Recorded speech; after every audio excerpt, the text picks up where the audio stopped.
Mekенчил Саясий партиясынын агитациялык иштери ушул сиздердин айлыгыңыздардан башталат, Кудай кааласа. Урматтуу эл журт, мен бир аз ошол партия жөнүндө бир-эки сөз айтып кетейин. Мекенчил Саясий партиясы бул парламенттик шайлоого биринчи жолу катышып атат. Бирок бул партия 2010-жылы түптөлгөн, 2010-жылы июнь айында Садыр Нуркожоевич Жапаров экөөбүз ушул партияны түптөп, ушул партия менен 2010-жылы шайлоого барабыз деп туруп, анан кийин аны менен барбай Ата журт партиясы менен кеткенбиз. Ата журт партиясы менен 2010-жылы шайлоого барып, биринчи месяцаны камсыз кылганбыз. Анан кийин 2015-жылы Садыр болбой калып, мен Республика Ата журт партиясы менен барып, экинчи месяцаны камсыз кылганбыз. Эми азыр Садырдын бүгүнкү күндөгү акыбалын көрүп, Садырдын бүгүнкү күндө ошол элге чыгып, элге өзүнүн оюн айта албастыгын көрүп, билип туруп, мен башка партия менен кетүүгө болбоду. Жүрөгүм чыдабады. Ушул Садыр досубуздун менен чогуу түзгөн партияны алып барып парламентке. Ушул партияны Кудай буйрса, Алла Таалам колдосо өткүзүп барып, ошол Садырга чоң көмөк көрсөтөбүз деген чоң үмүтүм бар. Ошондуктан мына сиздердин алдыңыздарга келип отурабыз, сиздер менен баарлашып отурабыз. Кудай буйрса, Алла Таалам колдосо, биз парламентке өтүп келебиз. Сиздердин колдооңуздар менен өтүп келебиз. Өз сөзүндө Камчыбек Ташиев шайлоодо добуз сатып алууга аракет кылып жаткан тараптар тууралуу төмөнкүлөргө токтолду. Кайсы партия акча сунуштап келсе, демек ошо партия коррупциялык партия. Кайсы партиянын атынан мына 2000 сомду алып кой, кеп паспортуңду бер, 1000 сомду алып тур, кийин шайлоого келгенде дагы 1000 сом берем, 2000 сом берем деген партия, демек сиздин бала чакаңыздын келечегине балта чапкан партия ошо.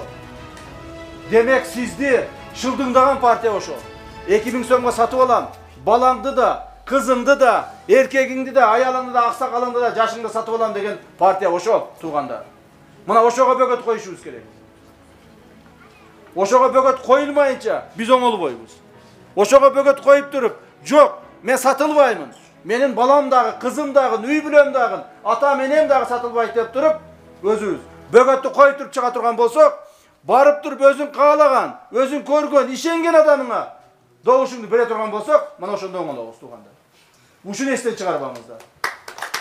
Бул нерсе Жолугу менин досумдун айылына барып, ушул жерден бир ушул элинен бата алып алып, анан аттаналы деп ушинтип айтты. Ошон үчүн ушул жерден баштап отурабыз.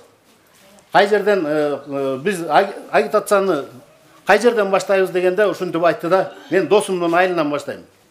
Ошол жерден барып бата алып, Куран окуп анан баштайлы деп ушул жыйынтыкка келдик.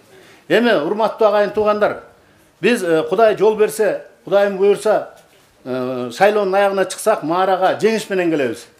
Биз өтөбүз, Кудай буйрса. Жамгыр менен жер көгөрөт, бата менен эл көгөрөт дейт.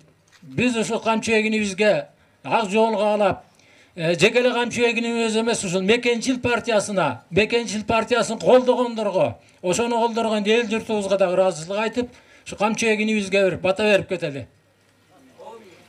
Амин. Камчы эгиним биздин балабызды, уулубузду чыгарып алам деп аттанып кетип баратасың. Сапарың байсалдуу болсун, жолуң шыдыр болсун, жолдошуң кыдыр болсун. Жараткан Алла өзүңөрдү колдосун. Артыңарда калдайган калың эл силерге бата берсин. Ушундай батанын аркасы менен сиздер Садыр уулубузду чыгарып алып, ошол экөөңөр эли журтка баш көз болуп берет деген бизде ниет бар. Ошону Алла Таалам ниетибизди кабыл кылсын. Амин. Аллаху Кең суу элибиздин атынан камчы эгинибизге бир ат тартуулап коелу. Кол чаап коюңуздар.